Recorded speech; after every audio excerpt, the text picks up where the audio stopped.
The greatest injustice is done to my people is done by the way of infection.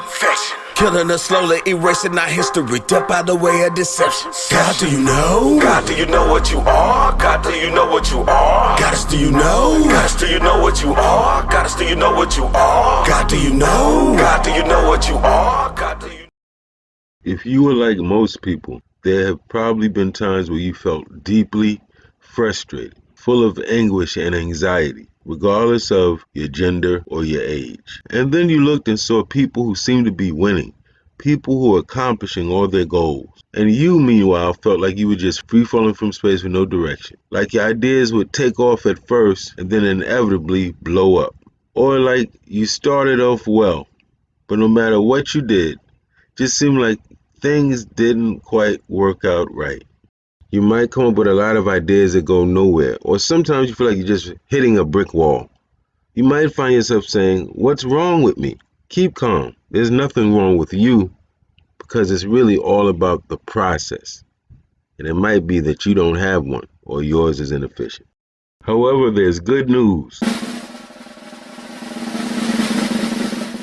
There's a special formula, a recipe for success, if you will, that anyone can use to help make sure all their dreams come true and their plans come into fruition. And it takes no longer than 10 to 30 minutes a day. You don't believe me, do you? Well, what if I told you that high-performing people like Bruce Lee, Usain Bolt, Kobe Bryant, all use this very same technique to help catapult them to the level of greatness?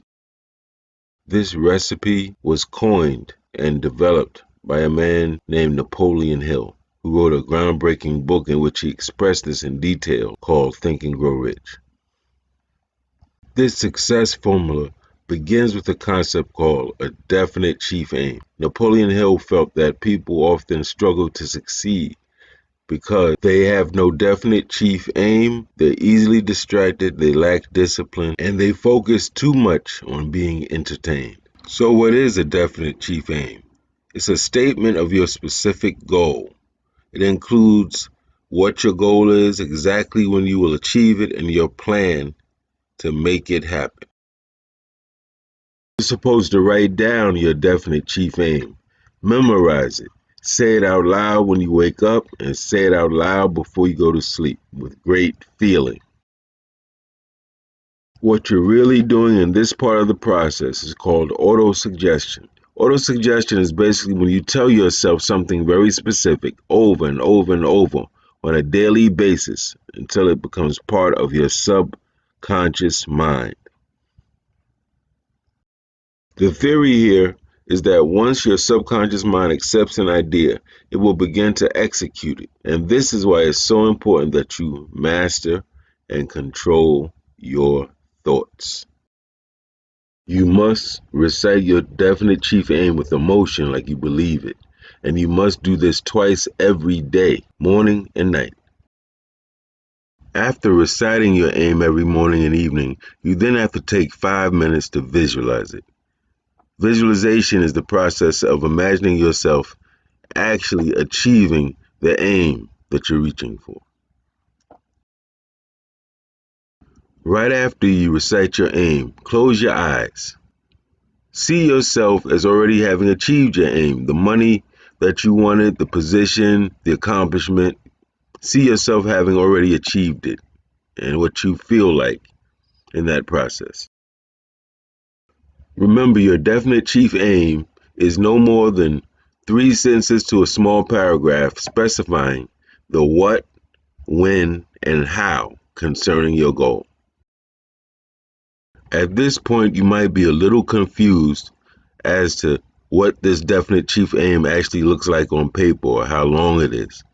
For that reason, we're going to provide you with a sample of an actual definite chief aim. In this case, we're looking at the definite chief aim written by international martial arts star and actor Bruce Lee. On the right, you'll see his actual document, a copy of it, and on the left, you will see it transcribed. I'll read it for you. I, Bruce Lee, will be the first highest paid Oriental superstar of the United States. In return, I will give the most exciting performances and render the best of quality in the capacity of an actor. Starting 1970, I will achieve world fame, and from then onward to the end of 1980, I will have in my possession $10 million. I will live the way I please and achieve inner harmony and happiness. For those of you that are skeptical, let me assure you that this is not mumbo jumbo, witchcraft, or just wishful thinking. It's about controlling your mind, creating your own destiny, disciplining yourself, and getting work done. I have used this same process successfully several times in my own life, and if it worked for me, it can work for you as well. I realize that we covered a whole lot of material in a little bit of time, so I would encourage you not just to use this video, do some reading for yourself. These 3 books will help you to have a more in-depth understanding of this process, especially Think and Grow Rich. Much success to you.